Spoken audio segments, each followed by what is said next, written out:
আসসালামু আলাইকুম বন্ধুরা, তোমরা সবাই কেমন আছো? আশা করছি সবাই খুবই ভালো আছো। আজকে পাঁচমিশালি সবজির নিরামিষ তরকারি বানিয়ে দেখাবো। যদি এই রান্না ভালো লাগে তাহলে আমার চ্যানেলকে সাবস্ক্রাইব করে পাশে থাকা বেল আইকনটি ক্লিক করে আমার পাশে থাকার অনুরোধ রইল। এখানে বরবটি, গাজর, আলু, ঝিঙে নিয়েছি। তোমরা চাইলে তোমাদের পছন্দের সবজি নিতে পারো। প্রথমে বাদাম ভেজে তুলে নিলাম, তারপর আলু আর বরবটি কড়াই একসাথে ভেজে নিলাম সামান্য নুন দিয়ে। আলু বরবটি কড়াই কিছুক্ষণ ভাজার পর কুমড়ো আর গাজর দিলাম। কুমড়ো আর গাজর কিছুক্ষণ ভেজে নিলাম সামান্য নুন দিয়ে। তারপর ঝিঙে দিলাম। ঝিঙে দিয়ে বেশ কিছুক্ষণ ভাজতে থাকলাম। ঝিঙে থেকে যে পানি বার হয় সেই পানি শুকিয়ে যাওয়া পর্যন্ত ভাজতে থাকবো। সবজি ভাজা হয়ে গেলে একটা প্লেটের মধ্যে তুলে রাখলাম।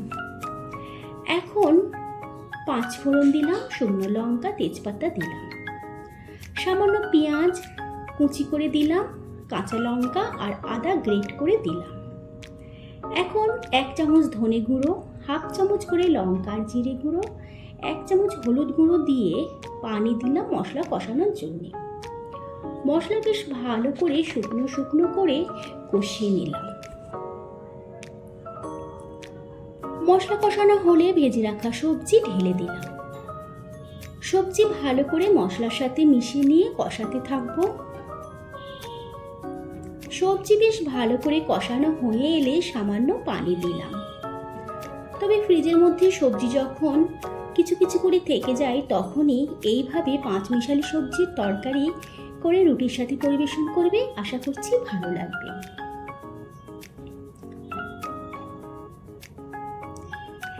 এখন কিছুটা নুন দিলাম আর টেস্টের ব্যালেন্সের জন্য চিনি দিলাম, ছোট চামচের 1 চামচ। এখন চিনি আর নুন ভালো করে সবজির সাথে উপর নিচ করে মিশিয়ে নিলাম। এবার বাদাম ভাজা, টমেটো আর কাঁচা লঙ্কা দিয়ে 5 মিনিট ঢাকা দিলাম।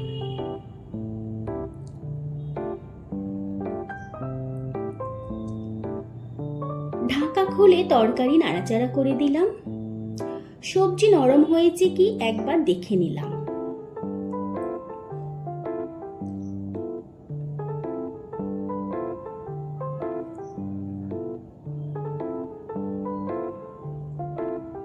দেখো সবজি বেশ ভালো নরম হয়ে এসেছে। আর সবজি নরম হয়ে গেলেই তরকারি একেবারেই রেডি হয়ে যাবে। এই সময় 1 চামচ ঘি দিলাম আর বাড়িতে তৈরি ভাজা মশলা কিছুটা ছিল 1 চামচ সবজির উপর ছড়িয়ে দিলাম। এই ভাজা মশলা দিলে তরকারির টেস্ট বেশ ভালো হয়। আমাদের তৈরি হয়ে গেল পাঁচমিশালি সবজির তরকারি। খুবই মুখরোচক হয়। তবে সকাল কিংবা রাতের বেলা এই তরকারি রুটি বা পরোটার সাথে খুবই ভালো লাগবে। তোমরা অবশ্যই একবার হলেও ট্রাই করবে। আর এই রান্না ভালো লাগলে ভিডিওটি লাইক শেয়ার করবে। তোমাদের মতামত অবশ্যই জানাতে ভুলবে না। আল্লাহ হাফেজ।